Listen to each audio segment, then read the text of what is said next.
بسم اللہ الرحمن الرحیم نحمدہ ونصلی علی رسولہ الکریم اما بعد۔ اللہ تبارک و تعالیٰ کا بے پناہ شکر و احسان ہے کہ اس نے ہمیں ایمان کی دولت سے سرفراز فرمایا۔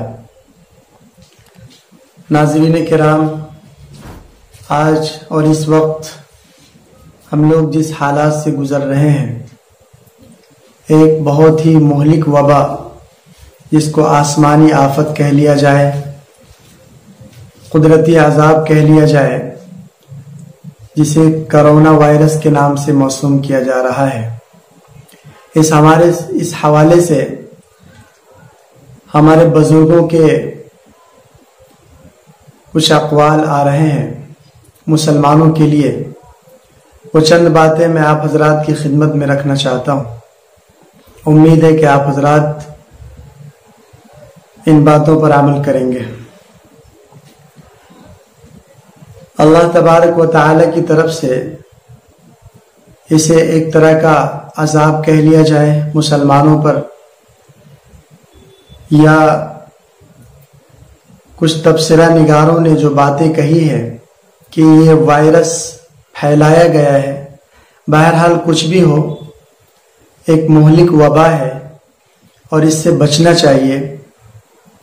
مسلمانوں کو اللہ تبارک و تعالی کی ذات پر توکل کرنا چاہیے، اور تمام نبیوں کا مشترکہ سنت رہا ہے، تمام نبی اللہ تبارک و تعالی کی ذات پر توکل کرنے والے تھے۔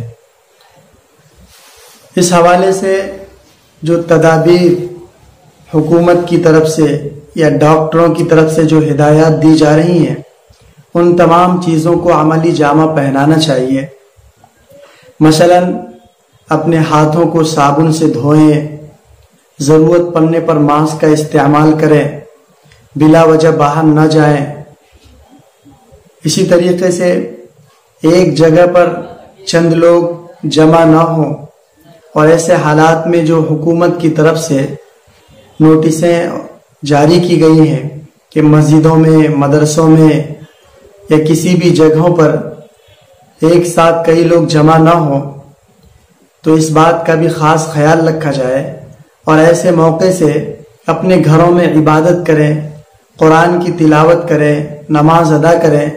ضروری نہیں ہے کہ مسجدوں میں جماعت کے ساتھ نماز پڑھی جائے۔ ایسے حالات میں جب ایسے حالات پیدا ہو جائیں تو گھروں کے اندر نماز کا اہتمام کرے اور اللہ تبارک و تعالی سے خود دعائیں کرے۔ اللہ تبارک و تعالی نے ہمیں یہ موقع دیا ہے، اس موقع کا فائدہ اٹھائیں اور بیجا وقت کو فضول باتوں میں، بیجا کاموں میں صرف نہ کریں، بلکہ اس وقت کو عبادتوں میں گزاریں، کثرت سے استغفار کریں، گھروں کے اندر تعلیم کریں، قرآن پاک کا ترجمہ پڑھ لیا کریں، کسی بزرگ کی کتابوں کا مطالعہ کریں۔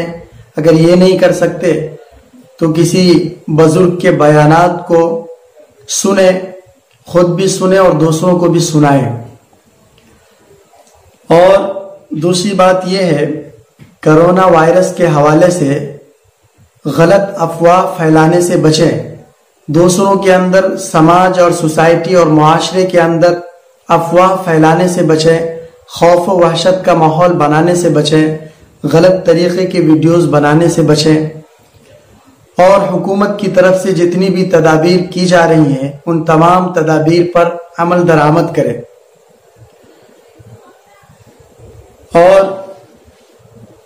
اللہ تبارک و تعالی سے دعا کرتے رہیں، اور حکومت کی طرف سے جو یہ بات آ رہی ہے لاک ڈاؤن کا، اگر ہمیں یہ خدشہ ہو کہ ہمارے شہر کو لاک ڈاؤن کر دیا جائے گا، تو اس اندیشے کے تحت اگر ہم ایک ہفتے کا یا 2 ہفتے کا یا 1 مہینے تک کا بھی راشن پانی ایک ساتھ لے لیں، خرید لیں، اس کا اسٹاک کر لیں گھر میں، تو کوئی حرج کی بات نہیں ہے۔ شرعی اعتبار سے یہ درست ہے اور اسلام اس کی اجازت دیتا ہے۔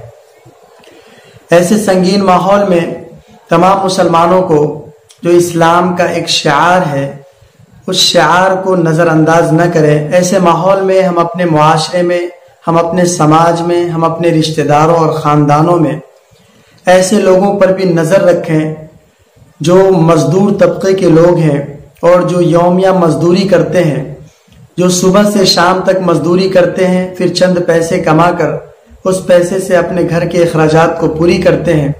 ایسے ماحول میں اگر فیکٹریوں کو، کارخانوں کو، کمپنیوں کو، اسکول کالجز کو بند کر دیے گئے تو جو لوگ یومیہ مزدوری کرنے والے ہیں ان کی مزدوری رک گئی۔